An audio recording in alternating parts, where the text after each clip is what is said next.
Ayan po, good morning po. Again, sa lahat ng mga ka-shoppers po natin. So happy Monday po. Marami na naman tayong magandang pag-uusapan ngayong umaga para at least mas lalo ho nating ma-emphasize, maintindihan, maunawaan yung platform po natin. So magpaparami ho tayo ng mga ka-shoppers natin all over the country. So shoutout po sa lahat sa FB Live at shoutout din po dito sa Zoom. Okay, so para at least excited. And congratulations to all EMS community. And we reached the milestone of 42,000 shoppers already. So to be exact, we have 42,032 shoppers and counting, mga ka-shoppers. Kaya tuloy-tuloy po yan yung pagdami ng ating mga shoppers po all over the country.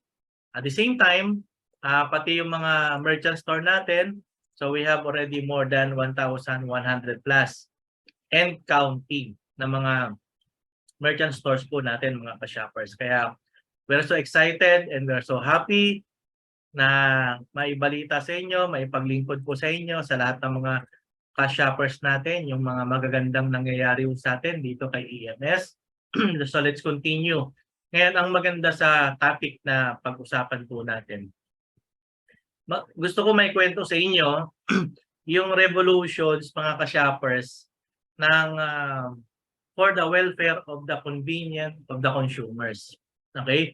So para at least maintindihan po ng lahat, maunawaan po ng mga ka-shoppers natin, ano ba yung kagandahan ng EMS concept, yung Suki card natin. Okay? Para at least mas maintindihan ng mga ka-shoppers natin why we come up with this, bakit ito yung nangyari, ito yung naging resulta. Balikan po natin yung mga nakaraan.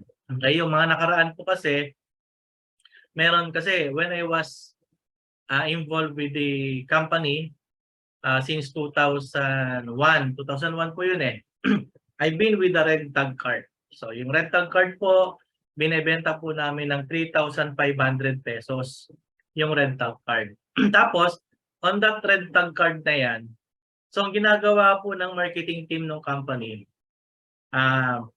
nag-a-approach ng mga different merchants. Tapos tinatatakan po yung, nalagyan ng sticker, yung mga pintuan, yung mga doors ng merchant store. Okay?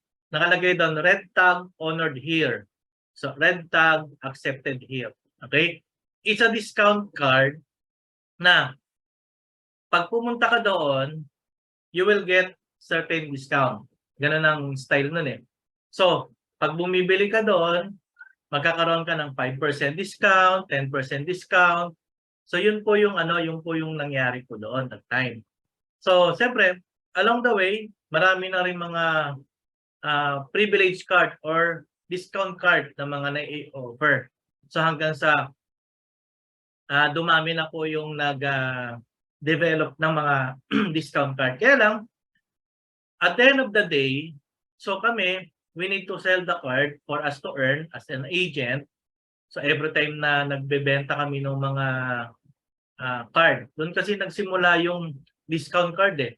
So hanggang sa na-develop po yan, sabi ko sa boss ko, Sir, kung discount card sana, okay lang eh. Kaya lang, at the end of the day, kung talagang bumibili ka sa mga merchant store, mama-maximize mo yung kasi i-renew mo yung card next year eh.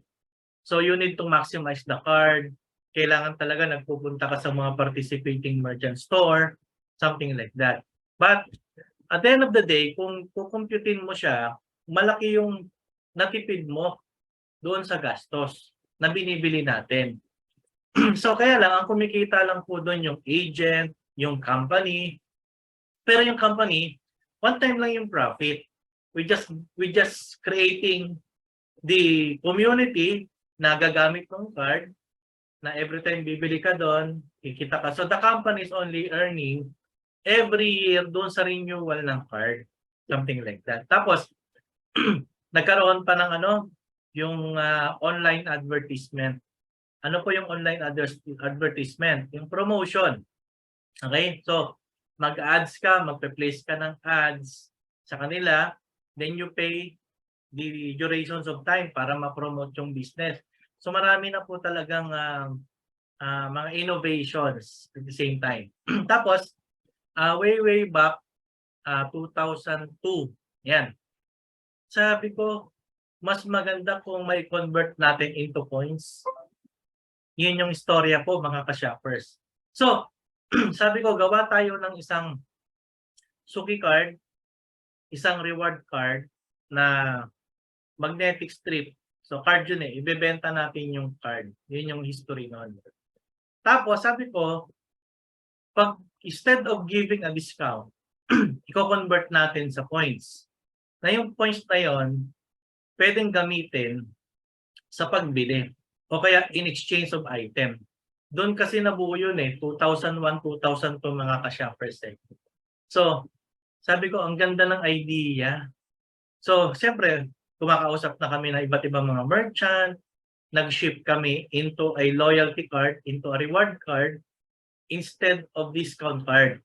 So, ibig sabihin, nag-generate yung points, iipon yung points doon sa loob ng card. Okay, so, ngayon, siyempre, instead of selling a discount card, ang binebenta namin doon ay loyalty card, something like that. So, actually, hindi na gusto yun. Kasi nangyari, we give the idea, siyempre, bata pa ako noon eh. Hindi ko pa masyadong alam yung mga technicalities pagdating sa mga agreement, something like that. Kaya, na-involve ako doon sa mga advice ng mga boss ko, ng mga experience natin, mga ka-shoppers, ganun po eh.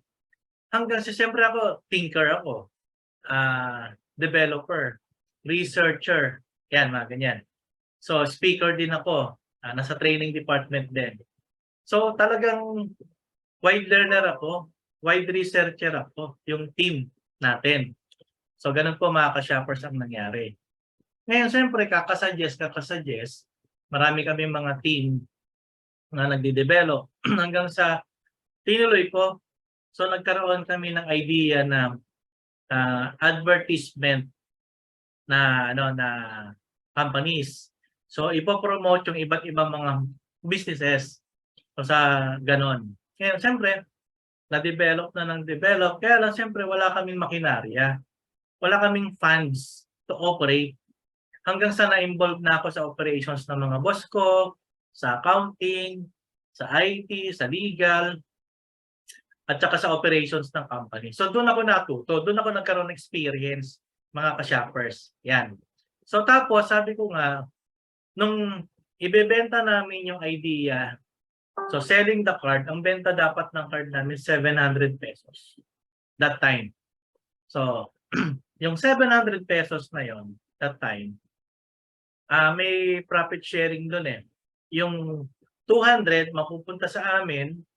So parang pa-partner kami sa isang companies, then tuloy-tuloy. Tuloy-tuloy. Okay?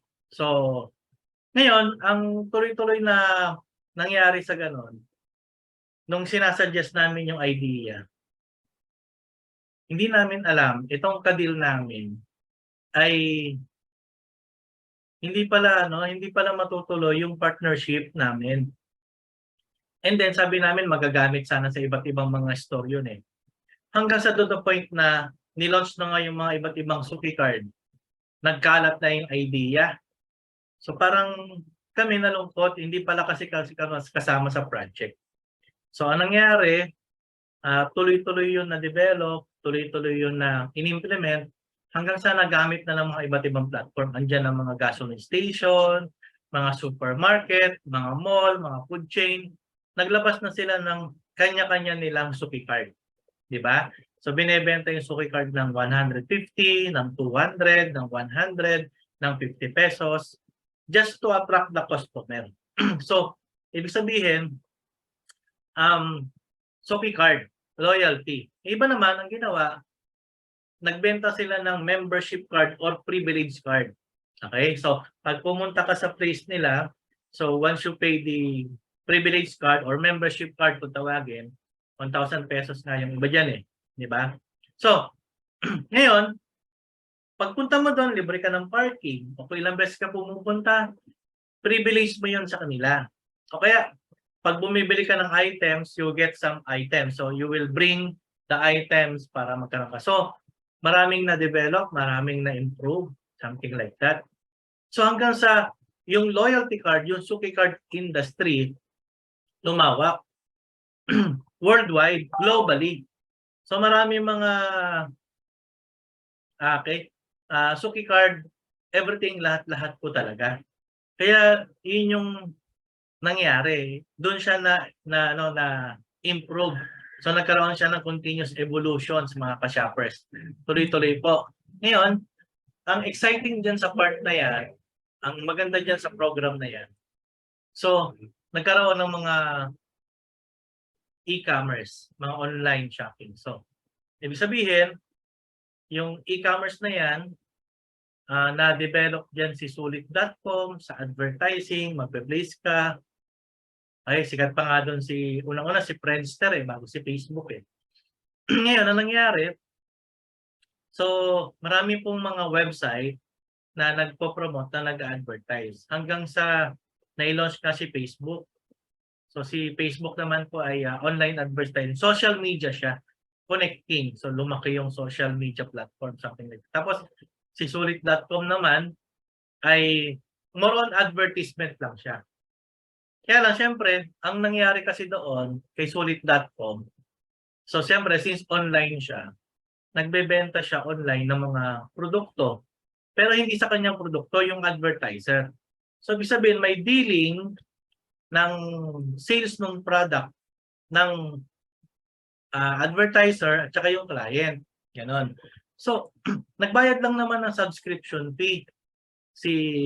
Syempre, may selling doon ng subscription fee. Tapos hanggang sa naging carousel si Solid.com, something like that. So, nagpalit. Tapos nawala si Friendster, naging si Facebook, lumabas si Facebook, something like that.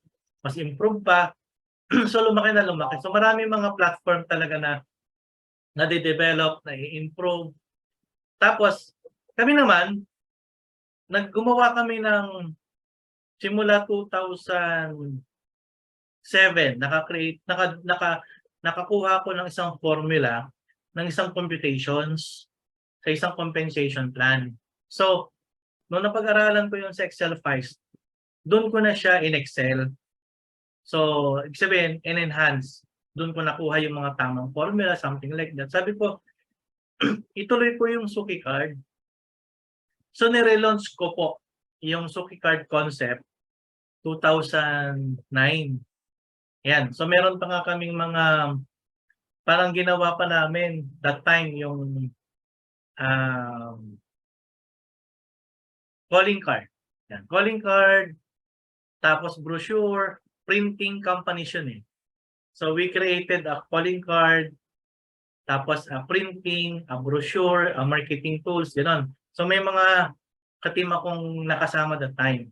So yun. Tapos ginawa namin yun. Sabi ko nga, siyempre ang tagline namin, okay, connecting or united beyond all businesses and consumers.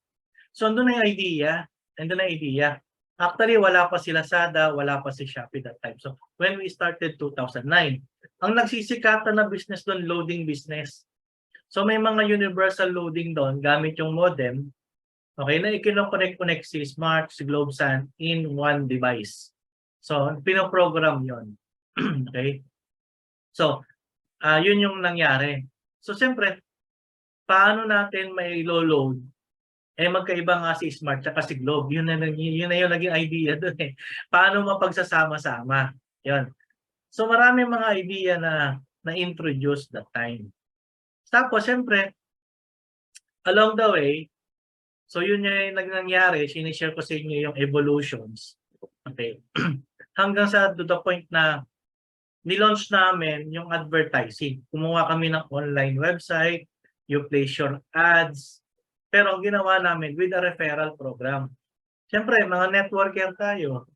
Kasi lahat ng advertising, ang kumikita lang, advertising platform, si merchant, tapos yung client, walang kita. Napopromote lang yung business ni merchant.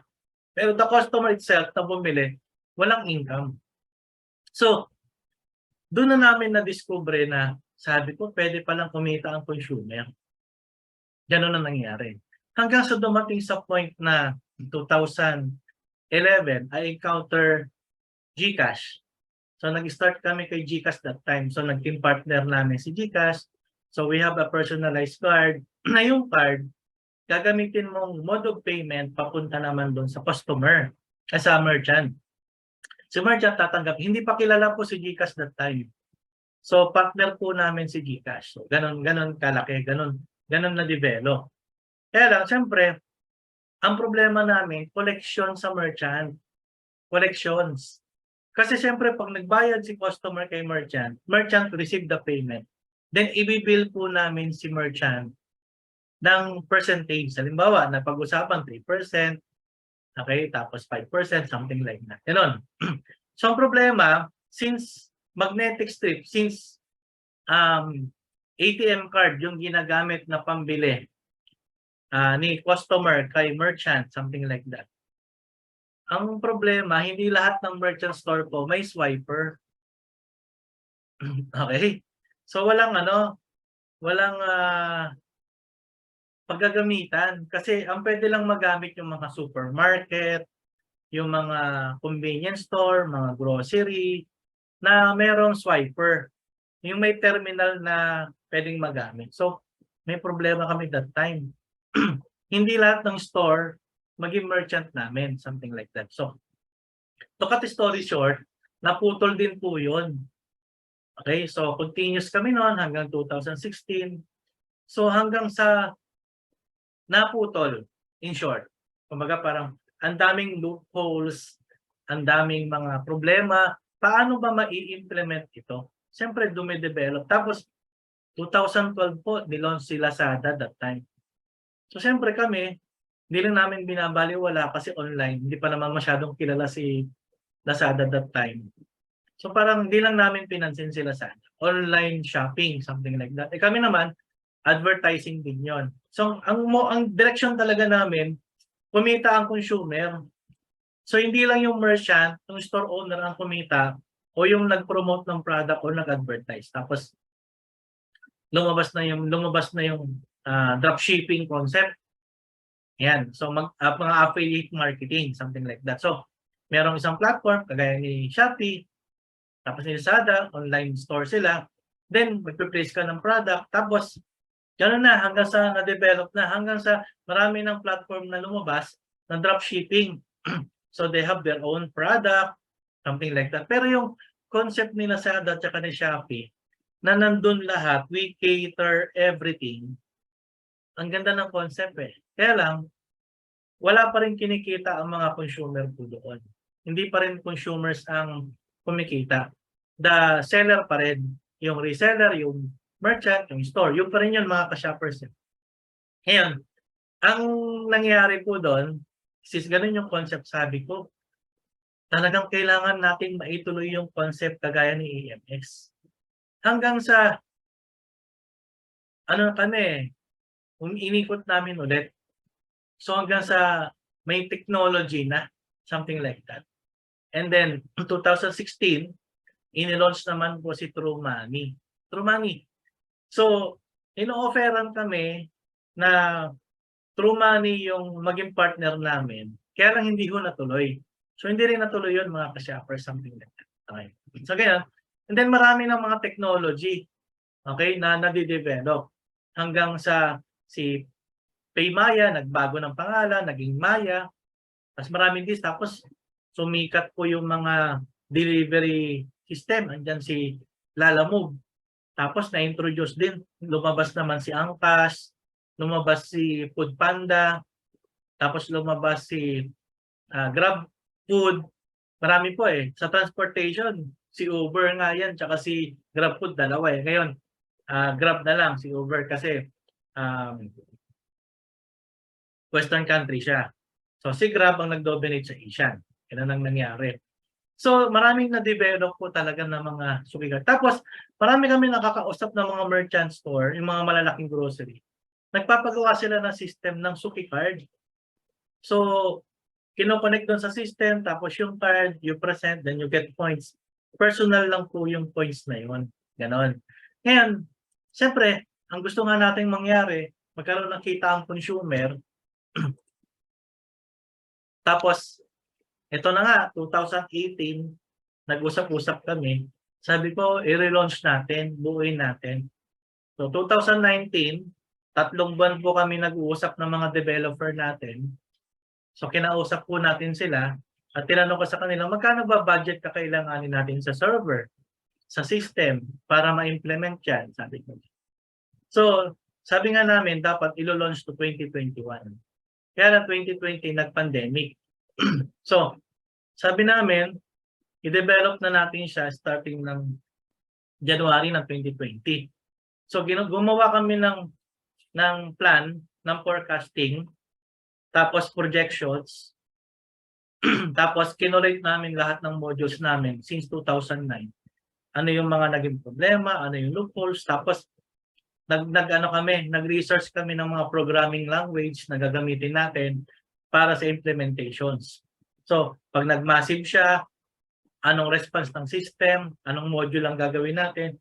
So, gusto natin yung consumers kumita, magkaroon ng income. So, gusto namin, matarget namin yung walang pinipiling market. Okay? So, pinagsama-sama natin yung mga magagandang idea. Pinagsama-sama po natin online store, online shopping, Suki card, kay traditional store, networking product, e-commerce, dropshipping, tapos mga digital currency. So, pinagsama-sama natin mga ka-shopper.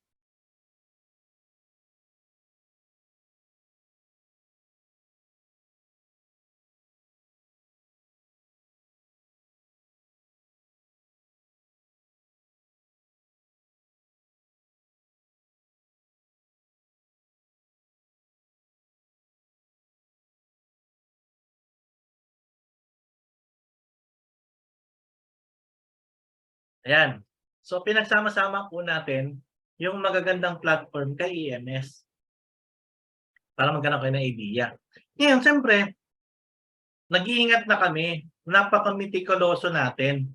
So, we don't want to implement a system that will not last for a lifetime. Siyempre, hindi naman natin sinasabi kung ano yung ilalabas ng bukas mga ka-shopper. Pero, siyempre, napo-project naman natin sa isang i-implement na system, sa isang compensation, reward. Kailangan po 1 + 1 = 2. Hindi dapat tayo mag-over-payout, mag-over-expense. So, dapat napo-project ko ng maayos.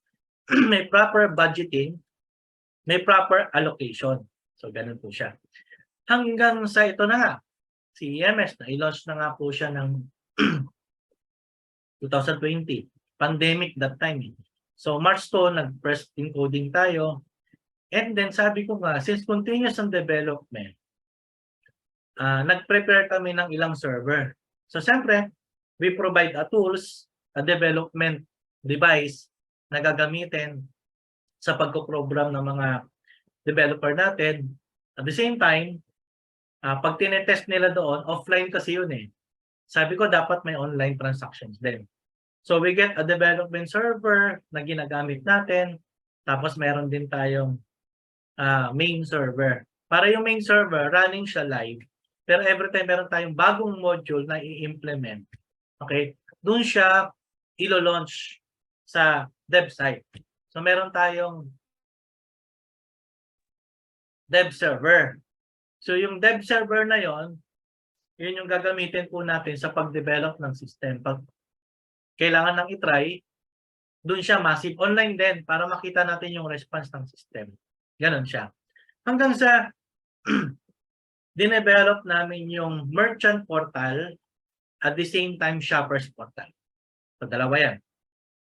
Kasi sabi ko nga, kailangan yung consumer mag-benefits na this time habang gumagastos.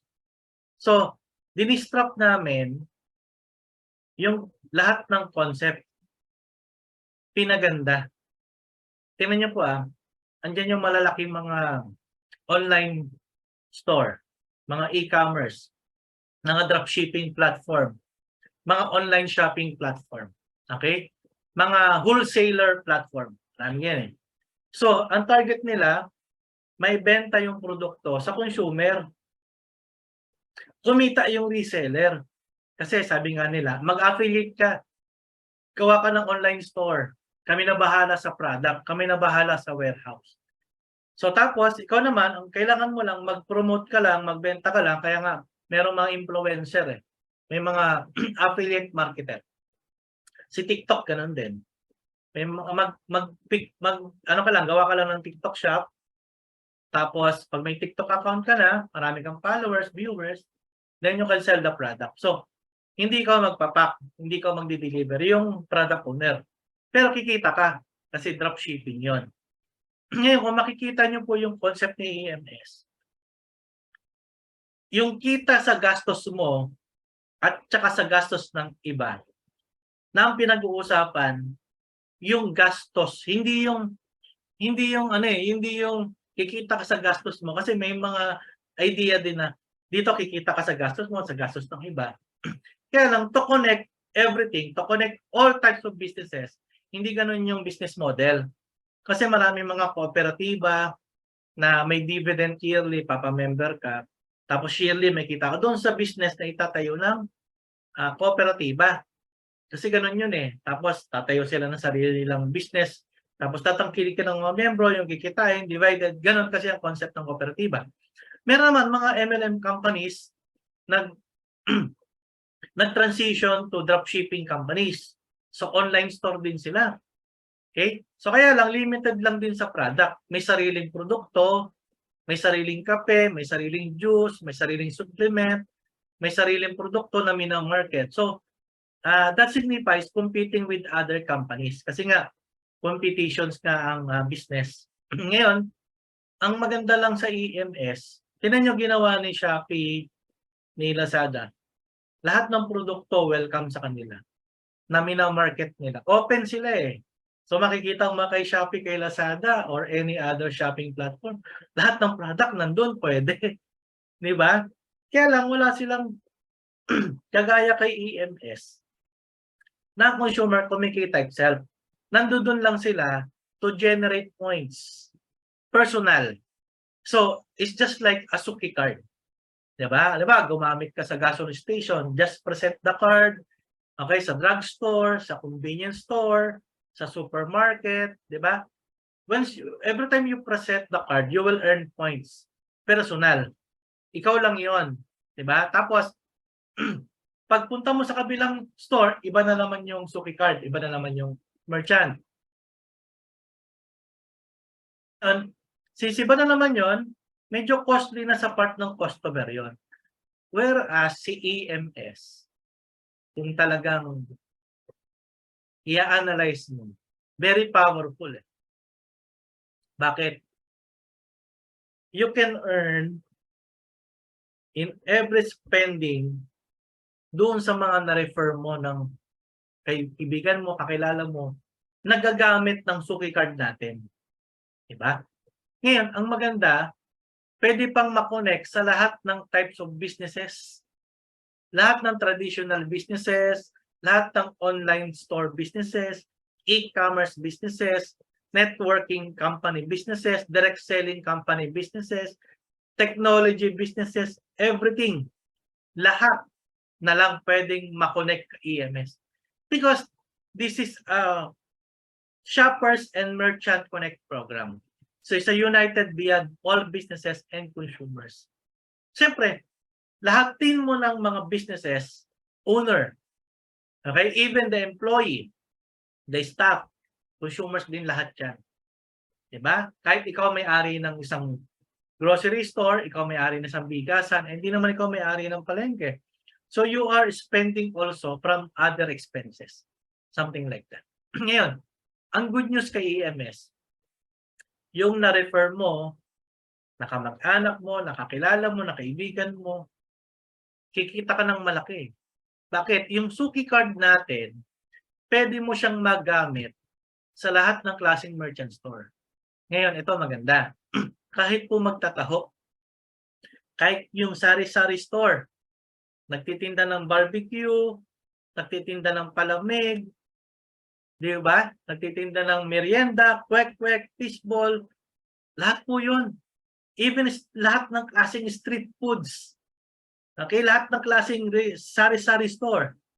Okay?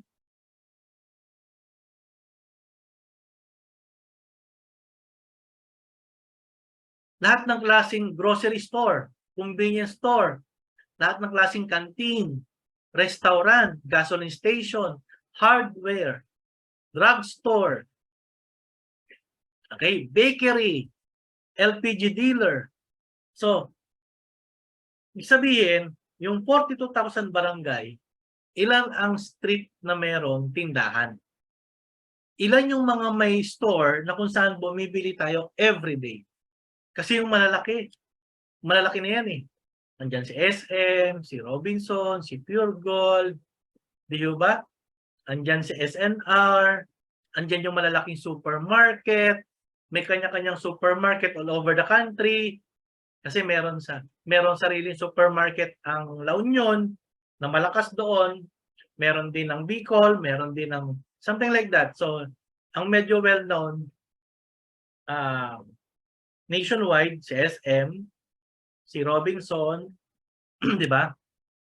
Si Gaisano. Yan, mga ano yan eh. Nationwide yan eh. Tapos andyan pa ang Ayala Malls. So malalaki yan. Tapos nagkakaroon sila ng mga supermarket nila. Andyan ang hypermarket. Di ba? May Pure Gold. Tapos merong Walter Mart. Mga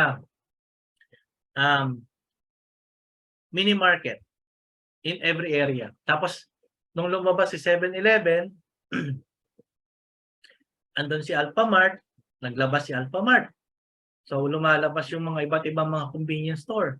May Dali na ngayon, yung kulay pink. Tapos si Ministop, naging Uncle John's yung pangalan, di ba? So ang dami, may all-day supermarket, all-day convenience store. So marami na po na mga nade-develop at marami din mga nagpa-franchise ng concept ng lechon manok, ng fried chicken, recipe. Marami mga food businesses. Imagine mo si Food Panda, ang laki-laki. But they are concentrating on the food businesses. Platform lang siya na online food store, ordering, then i-connect to all types of store, food store owner. Pero platform lang siya. He doesn't own any single restaurant. Pero kada bumibili yung customer using their apps. So, di-deliver yung foods at your doorstep, kumita na si Food Panda. Pero may share siya doon sa benta ng store na naging merchant niya. Ganon din si GrabFood. Food business yan ha. Ang laki ng potential market. Ngayon, pagdating naman kay online shopping, Lazada, Shopee, online store yan. Lahat ng product, pwede. Kaya lang, siyempre, karamihan din ng product nila galing ibang bansa. Diba? Ngayon, meron din silang mga delivery partner company. Andyan si JNT. Diba? Andyan yung mga other delivery companies. So marami na. Andyan si Flash. So basta mga delivery company, pinapartner yan ang mga online company. So may mga company fleet account kung tawagin. So ganun. Kaya lang, magbabayad pa rin. Minsan pinapatong yung shipping fee kaya papalabasin free shipping. Pero siyempre, may sweldo yung rider na nag-deliver ng item, nag-deliver ng produkto. Kaya lang minsan nade-decrease yung profit ng isang delivery rider, kukunin niya yung product sa warehouse, tapos i-deliver at your doorstep. So hanggang doon yun. Kaya lang, tingnan nyo how powerful EMS is. Doon pa lang sa kitaan sa gastos, lahat po tayo magiging financially stable. Diba? Kasi sa Suki card activation pa lang natin. Ito, gusto ko lang ipakita sa inyo ito. Tingnan nyo po ito. Yan. So, marami tayong nag-avail na ng mga iba't ibang klaseng reward system or Suki card all over the country. Yan. Marami na. So, yung iba po meron ng ganito. Pero yung sa atin, we can collaborate with the existing one. Kagaya nung ibang merchant natin, may sariling Suki card yun. Kaya lang sa Suki card mo, limited lang yan with your vicinity. Pag yung customer bumili sa'yo, you will benefit. Kaya lang, pag sa ibang merchant na bumili, wala ka nang kita bilang store owner. Ngayon, what is the powerful, how powerful is our concept? Kasi, hindi ka lang may kita sa gastos mo, may kita ka pa sa gastos ng iba. Di ba? Kikita ka sa gastos ng iba. At the same time, yung platform na kinreate ni EMS, okay? Ito po yan. Yung platform na kinreate ni EMS, yan. So, kikita ka sa sarili mong gastos. Ito po. Kada bili mo sa participating merchant, may bumabalik sa'yo. Personal. So, yung concept ng Suki card, nandito na. Kaya lang, you don't need to bring physical card. Kasi gagamitin mo na lang yung cellphone mo, okay, to get your points. So, ibig sabihin, scan mo na lang. Meron ka ng virtual Suki card using your mobile phone. Or, pwede mo siyang ipalaminate kung hindi mo dala yung phone. Basta, nai-scan po gamit yung ito. Ito lang naman ang importante dyan eh. Yan. Ito po. Yan. Suki card ng customer. Shopper siya, i-scan ni merchant. Tapos kay merchant naman, i-scan naman yung merchant. So either si shopper ang mag-process or si merchant, either kahit ano po sa dalawa. Okay? So ang importante, kada bili mo may kita ka. Pero yung magre-refer ka na gagamit ng Suki card nila, mag-avail ng Suki card nila, mga kamag-anak mo, kakilala mo, kaibigan mo, automatic, bawat bili mo, meron ka points. Depende pa yan sa percentage. Kasi, kaya iba-ibang percentage because of the type of businesses, kanya-kanyang store. Type of businesses. Meron kasi water station eh. Diba? Na 25 yung bili ng customer, 20 yung net niya. So, may 5 pesos ng margin. So, kikita tayo, may share tayo doon na 20%. 5 pesos yun. So, meron namang wholesaler, 1% lang kayang ibigay. So, ang importante, we got a share. May profit sharing tayo doon. Ngayon, yung mare-refer mo na kaibigan mo, kamag-anak mo, ito yung exciting part. May kita ka sa gastos ng iba. Di ba? Ngayon, lahat ng customer mo, as store owner naman, bumili sa ibang merchant store. Yung benta ng merchant store, may share ka kasi yung consumer na bumili doon, ikaw yung nag-refer bilang store owner. Kaya very powerful yan. Ngayon, ito pa exciting dito. So, pag nag-join ka kay EMS, simply sign up the form na nag-refer sa'yo para magkaroon ka ng account. So, may referral po ito.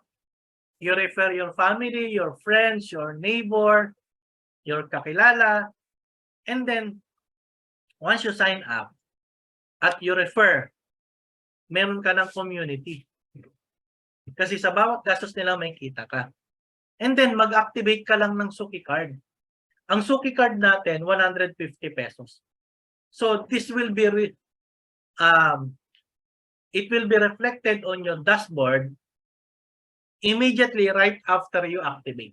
So, hindi na tayo nagpapaprint ng card physical tapos ipapaship pa natin. Kasi ang market nga natin nationwide, mga ka-shopper, technology na. Technology na po tayo. Okay? Ngayon, may referral pa po ito. Oh, look at this. Marami pong pwedeng kumita dito kung seseryosohin natin. Once you refer, you have 25 pesos. So, hindi lang yung ahente yung kumita. Kasi kami dati sa Suki card namin, sa loyalty card, sa discount card, pag nagbenta, may commission kami sa card eh. Yung sa mga supermarket, pag binenta ng card, kumikita doon. Of course, doon sa card cost, okay, may kita doon sa card fee, yung manager, yung supervisor, o kung sino man. Pero, walang bahagi ng kita yung consumer pag ikaw nag-refer. Ni-refer mo yung kakilala mo. Doon nag-avail ng Suki card. Wala kang kita doon, ang kumita sila lang. But in EMS, the consumer itself, nagbigay tayo ng referral income. 25 each activated member. Nationwide pa yan, ha? Bakit lahat ng store natin, we are targeting 42,000 barangay to be our partner. At dadami tayo. Sabi ng iba, Sir BC, dapat kayo nagtatayo ng sariling business. Hindi po. Proven na. Food Panda doesn't own any single restaurant. But connected siya sa iba't ibang klaseng store owner. See? Namukha niya po. Oh. Si GCash nga na-develop na eh. Bakit? Meron na siyang mga GCash Live. May mga store owner din. Partner na rin si GCash. Di rin naman niya owner yun eh. Gagamitin lang yung GCash wallet pambayad sa kanila. O di ba? Sa EMS, talagang partnership tayo with existing store. We don't need to compete them. Okay? So, ang maganda nito, second level mo, 5 pesos is activated member. Okay? So, tuloy-tuloy po yan hanggang 10th level. So, you will get 5 pesos each activated. The potential reward is 5 pesos each. Kung lahat yan na-duplicate ng 5 by 5, 61 million yan. Kaya, pag naka-refer ka ng isa, minimum of 5 dapat for you to enjoy 10th level. Kasi pag isa lang ang referral mo mga ka-shopper, hanggang 2nd level ka lang. Pag dalawa hanggang 4th level, pag tatlo hanggang 6, pag 4 hanggang 8. So, kailangan meron ka minimum 5 for you to enjoy 10th level. So, real time magre-reflect sa dashboard mo at pwede mong ma-withdraw. Okay? Ang maganda dyan, pag nag-refer ka pa ng gagamit ng system natin na ma-promote. Kasi pag advertise pa lang, costly na. Nagbabayad yung iba sa mga advertisement ads. Sa atin, mag-activate ka lang ng portal mo, yung mismong member natin ang magpo-promote. At may kita ka pa sa lahat ng shoppers mo activated under mo, okay, kahit sa ibang store bumili may kita ka. And we have captured base consumers. And counting. Bakit? Ang consumer mismo, tatangkilikin kayo. Bakit? The more they refer, they will earn. So, all shoppers, talagang tatangkilikin ng merchant. Saan bakit ibibili yan? Eh, dito sa may store na may kita. Kay EMS yan. Tuloy-tuloy na po yan. Marami pa pong benefits siyang ating profit sharing kasi ito eh. Kung merchant nagbigay ng 3%, tumutubo siya ng 10%, 3% will go to the consumer's profit sharing. Tapos yung 7% retained profit ng store. And it will increase, it will grow. Kasi dumadami yung tumatanggilik. At dyan pa lang sa system activation natin, meron po yung referral din, 250 each. Yung 5 mo, sila din yung nag-activate ng 150. Same people, same network, same group, same consumer.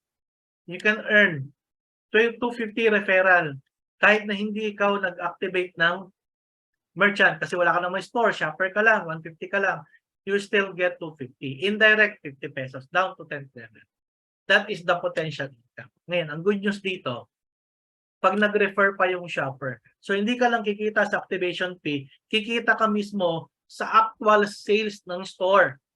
So this is the computation. If the store sell 10,000, so we have 3% profit sharing EMS allocation rewards.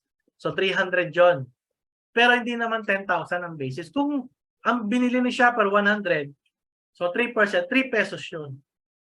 Kasi wala namang minimum purchase dito. Kahit bumili ka ng 35 pesos, 100 pesos, 150 pesos, 135, 120, depende sa'yo. Okay, pag bumili. Pero pag bumenta si merchant, may kita ka. So average dito, example, 3%. So 300 yun. From the 300 pesos, ikaw na nag-refer sa store, lahat ng bumibili doon, under mo man o hindi yung consumer, basta ang usapan, ikaw nag-refer sa store, pag ni-refer mo, 2% ka. So 2% of 300, you will get 6 pesos. Each merchant store. Paano kung nakasampung refer ka? You have 60 pesos a day. Saan mo pupulutin 60 pesos? In 1 month, you have 1/8. Pantulong na yan, pang dagdag kita sa'yo. Imagine mo, nag-refer ka lang ng merchant store, may royalty ka. Paano kung store is 50 ang na-refer mo na 300 a day? Pag 100, 600. Pag 200, 12. Pag 300, 18. Pag naka-refer ka ng 500 store continuously, kung sipagan mo lang, you can have 3,000 a day potential reward. O, di po ba? Ganon ka-exciting yan. Siyempre, given na yung yung referral Bawat bili niyan, kikita ka. Ito na yung kada gamit ng Suki Card sa buong Pilipinas, you will earn from the expenses of others. Ito po, hanggang 15 level po ito. Kaya dito pa lang sa piso-piso, sa halagang 2,000 na gastos ng member natin. So, kung araw-araw 100, in 20 days siya, naka 2,000 na yan. So, you will get 1 peso from second level down to 15 level of your phone. Sipagan mo lang. Kaya pag dumami yan, kita ka ng malaki. Bakit yumaman si 7-Eleven? Yumaman si SM? Kasi nag-branch out sila. Dumami yung kanilang outlet. Diba? Maraming undocs, maraming baliwag, maraming mga franchising ng mga businesses, maraming milk tea businesses.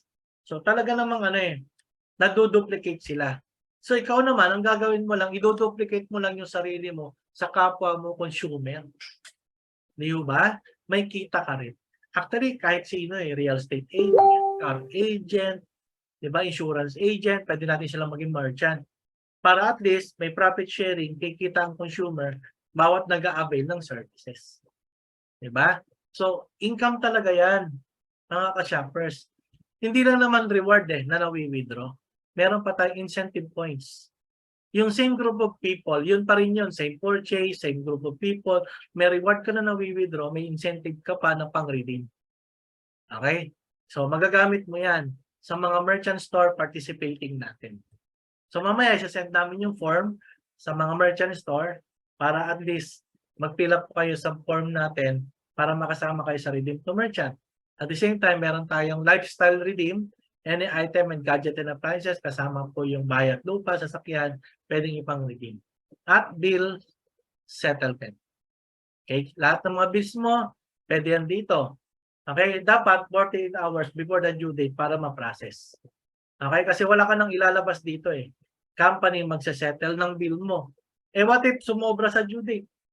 Bayaran mo na, kunin mo yung bill, isubmit mo kay EMS, magre-refund tayo ng bills mo. Basta kasya yung incentive points mo. Di ba? Kasama personal loan. So, condition apply para at least ma-enjoy nyo po itong ating programa kay EMS. Ganun po, yun po yung napakagandang na-i-share natin sa mga ka-shoppers natin. What important is maintindihan natin yung evolutions ng reward system. Sa atin kasi, yung Suki Card natin, it can connect nationwide and soon to be global. Kasi, ito maganda, pasadahan ko na lang mga 5 minutes mga ka-shoppers kasi 10 a.m. na. Okay? So, when we go global, at nagka-interest yung ibang mga lahi na gamitin yung platform natin kasi we are the first Tayo po yung may kauna-unahang kita sa gastos mo tsaka sa gastos ng iba. Okay? Na ang produkto natin, kung ano yung produkto ng tindahan, ng sari-sari store. Tapos may referral program na very stable ang system na ang foundation ay napakatibay. Kailangan kasi the system is designed strongly. Kailangan ng foundation design and built strongly. Hindi kasi tayo dito yung 3 months, 6 months lang, 1 year. Ang dami na po. Simula nung nag-start si EMS, ilang company na yung nakasabayan. At ilan na rin yung company na kaparehas ng concept na gustong gumaya kay EMS, they are all fail. Fail. All. Yan. Bakit? Sila mismo lumalapit Nung nagka-problema, lumapit, nakipag-collaborate. O di, EMS pa rin yung ginamit. Yung iba naman, nagre-reklamo yung mga tao. Diba? Sabi nila, mas maganda kay EMS. Nung tinest nila, 3 months lang, wala na. May problema na. Kasi hindi ho biro itong concept natin. Hindi ho biro itong sistema natin kay EMS. Ako na ho nagsasabi. Diba? As a system analyst, system developer, troubleshooter, alam po natin kung ang programa, kung ang system, it will last for a lifetime. Bakit? Siyempre, Makikita mo naman yun sa projections eh. Makikita naman natin dun sa design ng platform. Kasi yung sitwasyon ang nagsasabi. At yung mga leaders natin at shoppers natin ang nagsasabi. Bakit? EMS na sila eh. O tapos, na-invite, pumunta sa ibang company. Ako, pare-pares na kay EMS. O after that, nainganyo sila. Lumipat doon. O after 2 months, 3 months, sarado yung kumpanya. O di ba? Balik na naman kay EMS. O welcome naman sa atin dito. Tama? Ang hindi lang welcome, yung gumagawa ng kalokohan. Di ba? Ginagamit si EMS sa sansariling kapakanan, ginagamit si EMS sa personal interest na meron talagang agenda na hindi maganda. Eh, hindi ho pwede sa atin yun. Ang sa atin po ay totoong pagtulong, totoong advocacy. So kasi sobrang lalim po ng ating konsepto kay EMS. Kasi pag nag-global ho tayo, imaginein mo kung halimbawa Japan. Consumer ng Japan, merchant ng Japan, product ng Japan, 'di ba? Market natin Hapon. Ginamit yung concept natin. Pag nagbayad si Hapon ng yen sa merchant, nasa Pilipinas ka, ang reward mo yen. Hindi ba kayo na-excite doon? Gawa na po yung module, hindi lang natin ma-implement or ma-ilo-launch yan. Kasi napakalaking market po talaga niyan. At the same time, dapat meron tayong country ambassador na magre-represent kay EMS dun sa bansa. Pilipinas muna tayo. Ang laki pa ng market. 42,000 shoppers pa lang tayo. Diba? Set upan nga natin yung dalawang area natin. Yung Montalban. Okay? So, going na po yon. So, talagang yung ating supplier ng mga produkto doon, yung setup natin doon, okay, may implement na po yun, mga ka-shoppers. At the same time, sumunod naman po yung Bawang La Union. May place na rin po tayo doon na pag-eheldan. Kaya exciting yon, tuloy-tuloy yon. At the same time, lalakas din po yung lalo yung, kasi yung isang malaking convenience, yung malaking grocery store doon sa Maribeles. May place po sila doon sa taas na ginawa for orientation. Okay, kaya pwede na doon tayo magpalakas, mag-invite ng mga ka-shoppers na. I-set up lang po namin yung place. Kasi sila Coach Rita, ang nandoon po sa area na yon. So si Coach Shelo kasi is busy sa pag-manage ng convenience ng grocery store. Kasi siya sa redemption area, tapos siya pa nagma-manage ng store. Si Coach Rita, tututok sa EMS para palawakin, dumami yung consumers doon. Actually, sakop nila yung buong probinsya ng Bataan. Kaya malaki yung coverage doon. Okay, kaya tuloy-tuloy po yan sa pagpapalaganap ng shoppers natin. So, marami tayong mga members natin nationwide na talagang consistent. Yung Cainta natin, grabe. Sobrang lumalakas din po yung Cainta area natin. Okay, kasi si Coach Ying Amistoso ay talagang target niya, maraming mga merchant store na makuha dun sa lugar na yun. Kaya very exciting. Okay? Saka yung Pasig din, mga ka-shoppers. Grabe.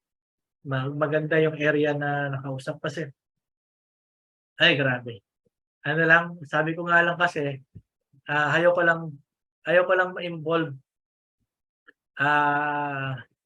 si EMS sa politika. Pero sabi ko lang sa kanila doon, kasi ano yan running for barangay captain tsaka konsyal. Nakita si EMS, in-introduce, so nakita nila yung platform, pero sabi ko, this is not limited to a certain party.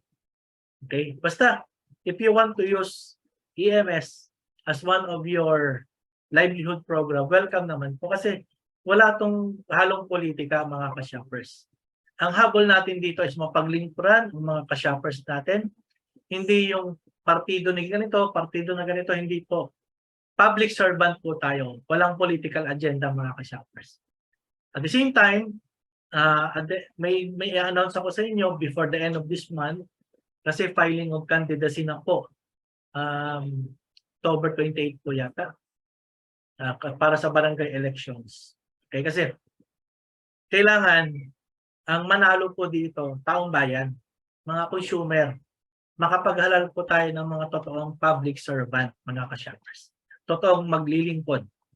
Kasi yung Barangay East na Bawang La Union po, nagkaisa po lahat doon sa kanilang barangay, from Kapitan to Barangay Kagawad, gumawa sila ng resolution, mga ka-shoppers.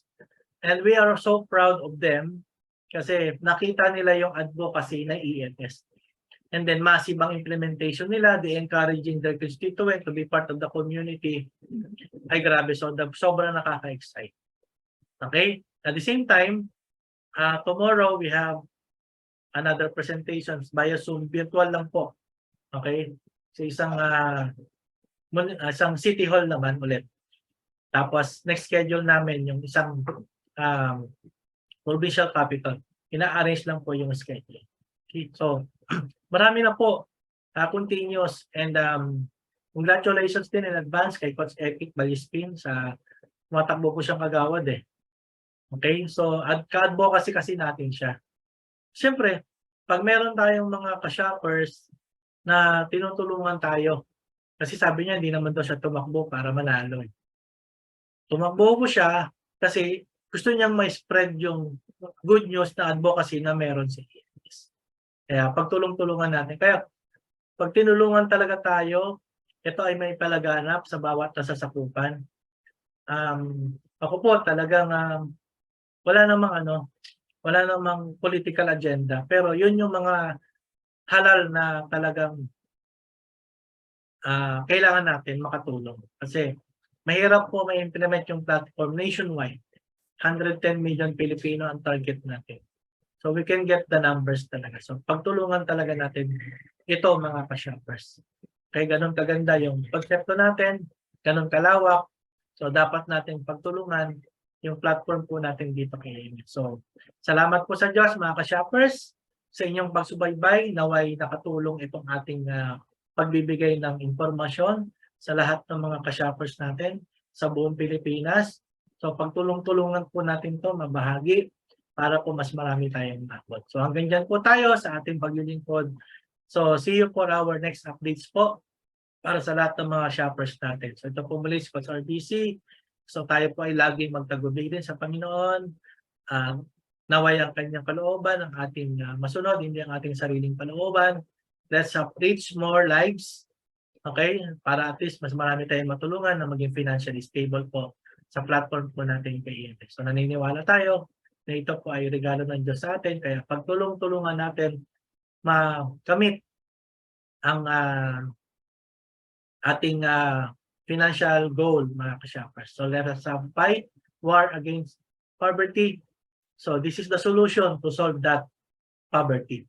So ang kita sa gastos mo at sa gastos ng iba, solusyon po yan sa kahirapan. Because our target is 110 million Filipinos. So salamat po sa Diyos, mga ka-shoppers. To God all be the glory. God bless us all. Salamat po sa Diyos, mga ka-shopper. God bless you.